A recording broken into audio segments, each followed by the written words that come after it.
هي الحلقات تحفظني بآيات من القرآن، هي الحلقات تملأني بحب المصطفى العدنان، هي الحلقات تحفظني بآيات من القرآن، هي الحلقات تملأني بحب المصطفى العدنان، وأخلص نيتي دوما لرب واحد ديان بروح ملؤها طهر.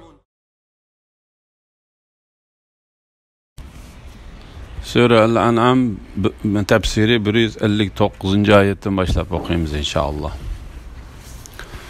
Bismillah, elhamdülillah, ve salatu ve selamu ala Resulillah ve ala alihi ve sahbihi ecma'in. Selamu aleyküm ve rahmetullahi ve berekatuhu.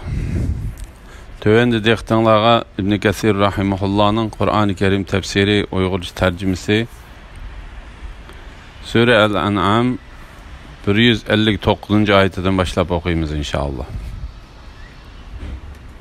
Euzubillahimineşşeytanirracim. Dinde bölgünçülük kılıp türlük firqalarga ayrıldıgan sen dinde bölgünçülük kılıp türlük firqalarga ayrılganlardan sen ada juda bolgan. Ada juda sen. Ularning işi fakat Allah xastır. Yani Allah'ın başquruşudur. Keyin yani ahirette Allah ularning qilmishlarini o'ziga aytib berdi. Bölünüp ketishini ayıplash to'g'risida. Mujahid, Qatada, Zahhak ve Suddi qatorliqlar bu ayet Yahudi ve Hristiyanlar haqida tushgan dedi. Avfi İbn Abbas radıyallahu anhumanın mundaq deganligini rivoyat qiladi. Muhammed aleyhisselam payg'ambar qilinib avatilishdan burun Yahudi ve Hristiyanlarning har biri o'zaro ixtiloflashib bir necha guruhlarga bo'linib ketdi. Muhammed aleyhisselam payg'ambar qilinib avatilganda Alloh taolo uningga dinida bo'lgunchilik qilib turli firqalarga ayrilganlardan sen ado judasan degan oyatni nazil qildi. Bu oyatning Alloh taolaning dinida bo'lgunchilik qilib dinga qarshilik qilganlarga umumiy ekanligi nihoyat aniqdir. Chunki Alloh taolo o'zining dinini barliq dinlardan ustun qilish uchun payg'ambari Muhammad alayhissalomni hidoyat va to'g'ri din bilan avatdi. Uning dini hech qanday ixtilof ve bölünüş olmagan mükemmel bir dindir. Kimiki onunda bölgünçülük ve ixtilof payda kılsa, o azgınlık, havai hevesке berilgen ve gumrohlik içinde kalgan guruhlardek bir guruh bulup kalıdı. Çünkü Allah Teala peygamberini şu guruhtikilerinin kılmışlarından ada juda kıldı. Allah Teala bu vakti mundaqdaydı. Allah sizlarga dinidan Nuhga tavsiya qilgan narsani sana, yani Muhammed aleyhisselamga, biz vahiy qilgan narsani İbrahimga, Musaga ve İsa'ga biz tavsiya qilgan narsani bayon qildi. Sizlar dinni barpo qilinglar, dinda tabriqchilik qilmanglar. Tabriqchilik qilmanglar. Bu vaqtda payg'ambar aleyhisselam mundaq dedi. Biz peygamberler guruhi bir ata ve başka analarning balalarıdırmiz. Bizning dinimiz birdir. O din to'g'ri yo'l ustida bo'lish, barliq peygamberler buyurgandek shirki yo'q bir Alloh taologa ibodat qilish ve peygamberlerning tugenchisi bo'lgan Muhammed aleyhisselamning shariatini ching tutishdan iboratdir. Her qanday bir ish onunğa qarshi bo'lsa, o iş gumrohlik, nadanlık ve havai heveslerden hesaplandı. Barliq peygamberler bunundan ada judadır. Sen ada judasan, ularning işi fakat Allah'a xasdır, yani Allah'ның başquruşudur. Allah Teala bu vaqtda mundaq deydi. Müminler, Yahudiler, yıldızları çokunduğanlar, Musum, Nasaralar, Mecusiler, yani ateşperestler ve müşrikler için kıyamet günü Allah hakikaten hüküm çıkardı. Yani Allah Teala müminler bilen mezkur 5 firqa arasında doğru hüküm çıkarıp müminlerini cennetke, kuffarlarını dozaqqa kirgizdi. Allah hakikaten hemen narsani ko'rib turg'uchidir. Ondan Allah Teala kıyamet günü çıkardıgan hükmüde özünün mehribon ve adil ekanligini bayon qilib mundaq dedi. Birer yaxshilik qilgan odam 10 hassa ortiq savobga ega bo'ladi. Birer yomonlik qilgan odamga faqat uning yomonligiga barobarla jazo beriladi. Ularga zulm qilinmaydi. Bir yaxshilikning 10 hassa qilinib, bir yomonlikning faqat o'zila yezildiganlik to'g'risida. Allah Teala'nın bu ayeti yaxshi ish qilganlar qilgan yaxshiligidan obdanroq mukofotga erishadi degan oyatida kelgan mukofotning qanchalik ekanligi mujmal bo'lgan mazmunni tafsili bayon qilib keldi. Hadislarmu yuqorqi oyatda bayon qilingan mazmunni bayon qilib keldi. İmam Ahmad ibn Abbas radıyallahu anhumadan Peygamber aleyhisselamның hadis qudusida mundaq deganligini rivoyat qildi. Haqiqatan aziz ve ulug' bo'lgan Robbing nihoyat mehribondir. Kimiki bir yaxshilikni qilishga niyat qilib, uni qilmagan bo'lsa, uningga bir yaxshilik yoziladi. Agar u kishi u yaxshilikni qilsa, uningga u yaxshiligidan uning niyatining xolisligiga qarab 10 hassidan 700 hassigacha va yoki uningdan ko'p yoziladi. Kimiki bir yomonlik qilishga niyat qilib, uni qilmagan bo'lsa, uningga bir yaxshilik yoziladi. Agar u kishi niyat qilgan yomonlikni qilgan bo'lsa, uningga bir yomonlikla yoziladi. Yoki Alloh xolisi uni kechirib yetadi. Halok bo'lg'uchilar halokat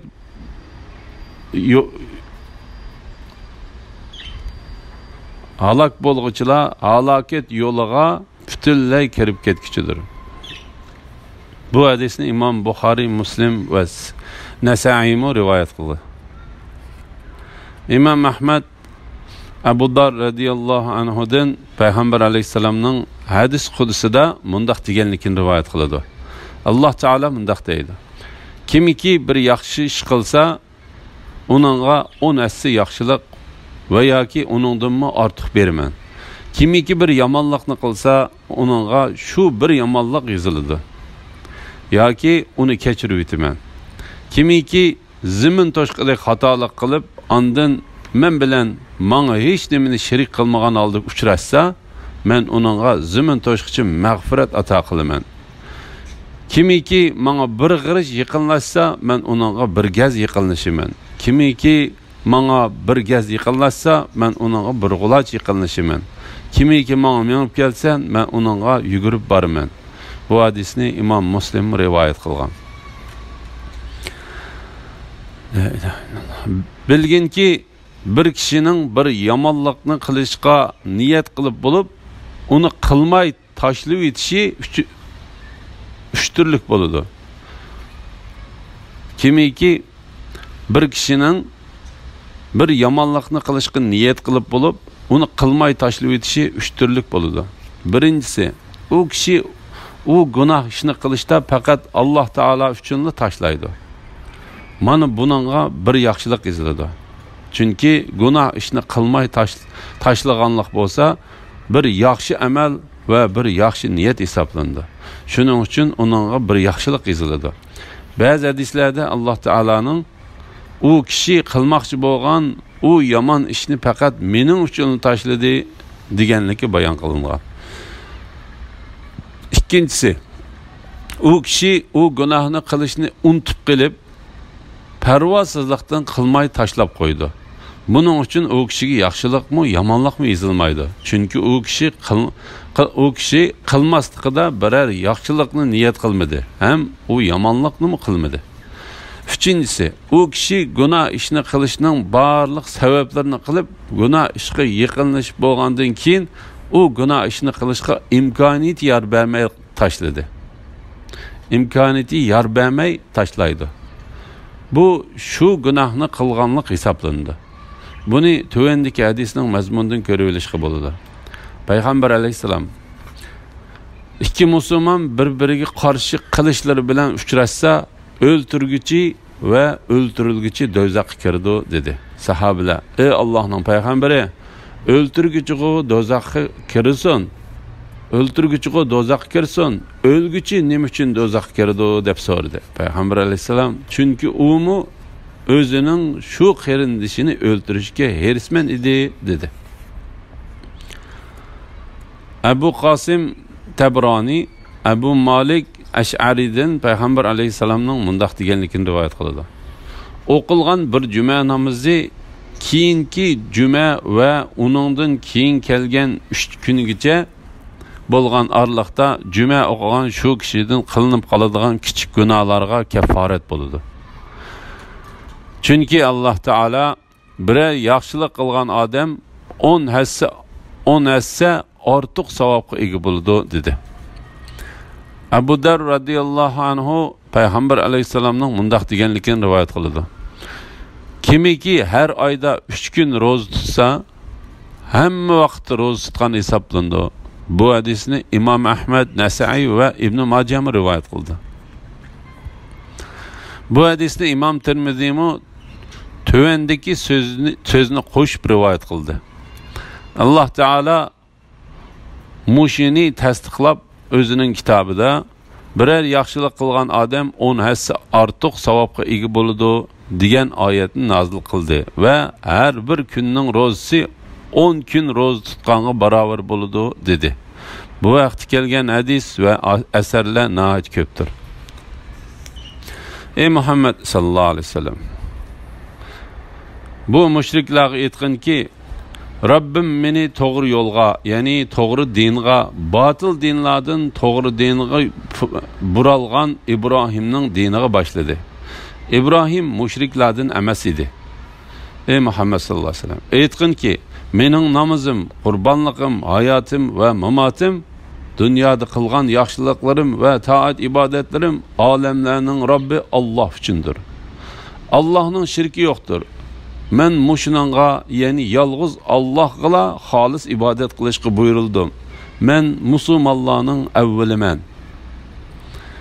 Islom dinining to'g'ri yo'l ekanligi to'g'risida Alloh taolo payg'ambarlarning ichidagi eng hurmatli payg'ambari Muhammad alayhisalomni agri to'qayliqi yo'q tuz yo'lga boshlaganligidan iborat uningga ato qilgan ne'matlaridan xabar berishga buyurib mundaq dedi. Ey Muhammad sallallohu alayhi vasallam, bu mushriklarga aytqinki, Rabbim meni to'g'ri yo'lga, ya'ni to'g'ri dinga, botil dinlardan to'g'ri dinga buralgan Ibrohimning diniga boshladi. Ibrohim mushriklardan emas edi. Alloh taolo bu vaqtda mundaq deydi. O'zini ahmoq qilganlardan boshqa kim Ibrohimning dinidan yuz o'riydi? Allohning yo'lida pul melinglar bilan, jininglar bilan taqatinglarning yetishicha jihad qilinglar. Allah dinga yordam berishga ummatlar orasidan sizlarni tanladi. Eng mukammal shariat va ulug' payg'ambarni sizlarga xos qildi. Sizlar dinda hech qanday mushkullikni qilmadi. Sizlar taqat qila olmaydigan ishlarni qilishga taklif qilmadi. Bu atanglar Ibrohimning dinidir. Bu to'g'ri din bo'lganligi uchun uni mahkam ushlanglar. İbrahim haqiqatan yaxshi xislatlarni o'zlashtirguchi peshvo, Allohga itoatman, botil dinlardan haq diniga buralg'uchi, ya'ni haq diniga e'tiqod qilg'uchi edi. U Allohga shirk keltirguchilardan emas edi. İbrahim Allohning ne'matlariga shukr qilg'uchi edi.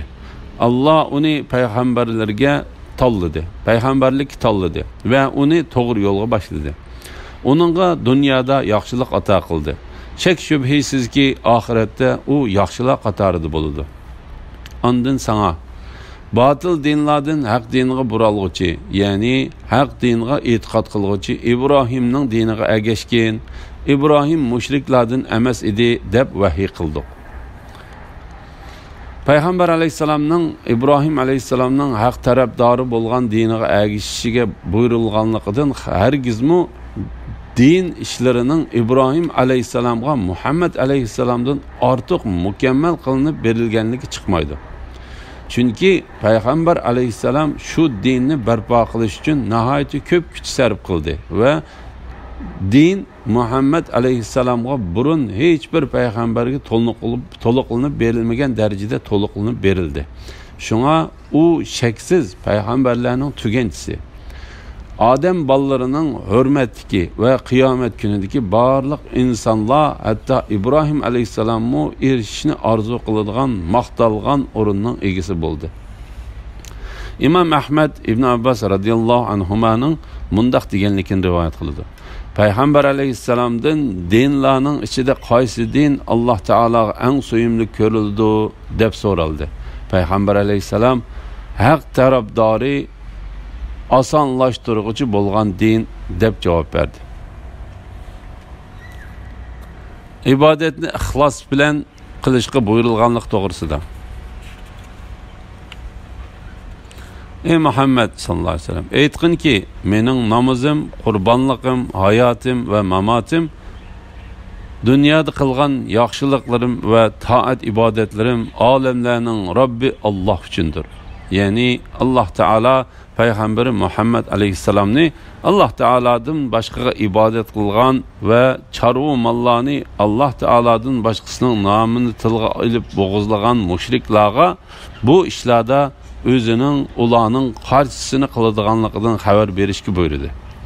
Çünkü Peygamber aleyhisselamның okugan namazı Allah Teala üçündür ve onun boğuzlagan meli şirki yok. Bir Allah Teala'nın namını tılgı iliş bilen boğuzlangandır. Allah Teala bu vakti mundaq deydi. Rabbin üçün namaz okuğun ve kurbanlık kılgın. Yani sen okuğun namazın ve kılgan kurbanlıkını fakat Allah Teala'ya atığın. Müşrikler butlağı ibadet kılattı ve mallarını butlağı atab boğuzlaşattı. Şuna Allah Teala peygamberini ulanın kılmışlarının tətürüsünü kılışqa, ula kılıvatkan iştin yirak bolışqa ve niyetini fakat Allah Teala'ya halis kılışqa buyurdu. Mücahid ayetteki kurbanlıqım degan kurbanlıqdan hac ve ömürde kılındığın kurbanlıqlar köz tutuldu dedi.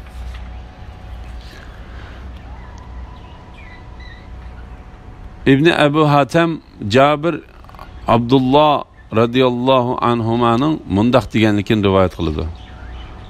Peygamber aleyhisselam Qurban hayit günü ikki qo'shqarni qurbonlik qildi ve qurbonlik qilgan vaqtda men haqiqatan batıl dinlardan haq dinga burilib, osmonlarni va zaminni yaratgan zotga yuzlandim.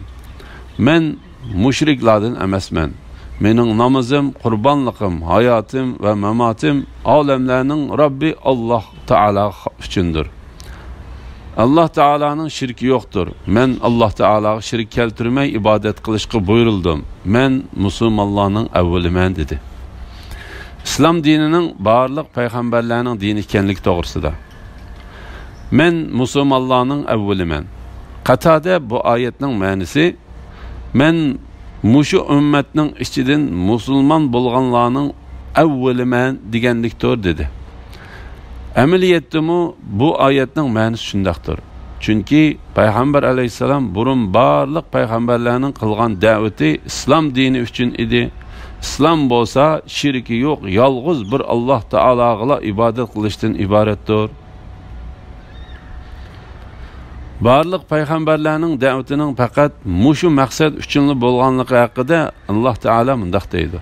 Ey Muhammed sallallahu aleyhi ve sellem, senden ilgiri avatilgan peygamberlarning hammasiga mendan boshqa hech ma'bud barhaq yo'qdir, menga ibodat qilinglar deb vahiy qildik. Allah Teala Nuh aleyhisselamning qavmiga mundaq deganligidan xabar berdi. Agar sizlar mening nasihatimdan yuz o'rsanglar, sizlardan yuz o'rishinglarga sababchi bo'ladigan haq so'rg'inim sizlardan yüz örüşünlağa sebepçi boladigan haq so'rg'inim yo'q. men ecrimni faqat Allah'tan so'rayman. Men Allah'a bo'ysunguchilardan bo'lishga buyurildim dedi. Özünü ahmaq qilganlardan başqa kim İbrahimning dinidan yüz o'riydi? Haqiqatan biz onu bu dunyoda payg'ambarlik tanladik. Shak shubhisizki oxiratda u yaxshilar qatorida bo'ladi. O'z vaqtida Robbi uningga Robbingning amriga itoat qilgan dedi. U olamlarning Robbiga itoat qildim dedi. İbrahim ve Yaqub öz o'g'illariga vasiyat qilib, ey o'g'illarim, Allah sizlarga mushu dinni, ya'ni islom dinini tanladi. Faqat musulmon petinglarcha o'linglar, ya'ni iymoninglarda mahkam turinglar, toki iymon bilan ketinglar dedi. Yusuf alayhissalom mundaq dedi. Rabbim, bana haqiqatan podshohlik ato qilding. Tushda birini bildirding. Ey osmonlarni va zaminni o'rnaksiz yaratquchi zot, dunyo va oxiratda mening egamsan. Meni musulmon peticha qabz ruh qilgin. Meni yaxshi bandalar qatoridan qilgin dedi. La ilaha illalloh. Musa alayhissalom mundaq dedi. Musa, ey qavmim, agar Allohga iymon etgan bo'lsanglar, Allohga bo'ysungan bo'lsanglar, uningga tavakkul qilinglar. Ya'ni hamma ishinglarni Allohga topshiringlar. Her qandaq ahvollarda Allohga yo'lininglar dedi. Ular aytdi. Allohga tavakkul qildik. Rabbimiz zolim qavmni bizga ziyonkashlik qilish imkoniyatiga qilmagan. Bizni rahmating bilan zolim qavmdan qutuldirgan. Biz haqiqatan Musaga Tavratni nozil qildik. Tavratda to'g'ri yo'lga yetaklaydigan hidoyat va nur bor. Allohning hükmüge boysungan peygamberler Yahudiler arasında Tavrat bilen hüküm kıldı. Aynı zamanda men havarilaga bana ve mening peygamberlerimge iman etinglar deb vahiy qildim. Ular biz iman etdik, guvoh bo'lgin ki biz amringa boysunguchilarmiz dedi. Yani Allah Teala barlıq peygamberlerini İslam bilen evetkenlikinden haber verdi. Lekin peygamberler İslamda özlerine has bolgan şeriat ahkamları arqılıq farqlanıdı. O peygamberlerinin şeriatlarının hemmisi ta ki Peygamber aleyhisselam elip gelgen şeriat bilen emelden kaldırılğana kadar keyingisinin bazı hükümleri aldığınkisinin bazı hükümlerini emelden kaldırıp gelgen idi. Muhammed aleyhisselamның şeriati мәңгі əməldən qaldırılmaydı.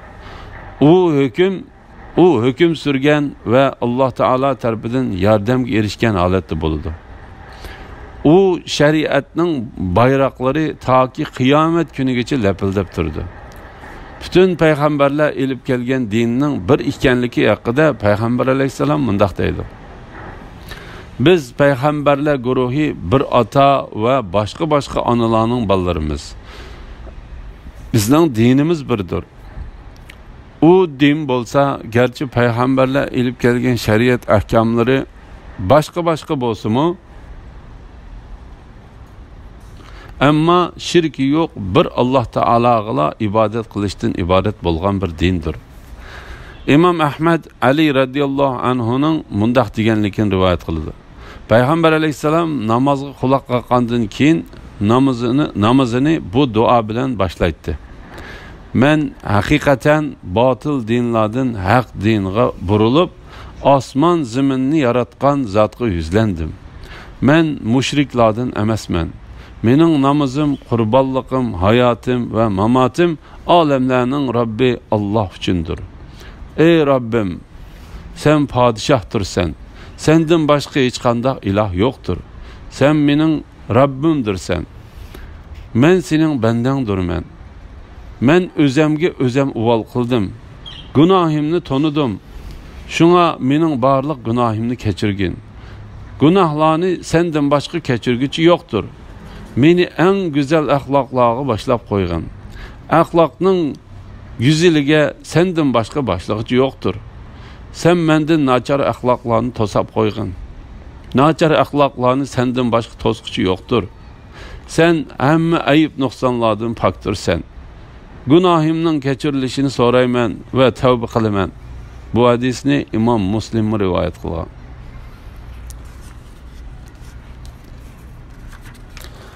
Elhamdülillah. Allah şükürler olsun. Yuqorida Sure Al-An'am tefsirinden 163. ayetgacha anladinglar.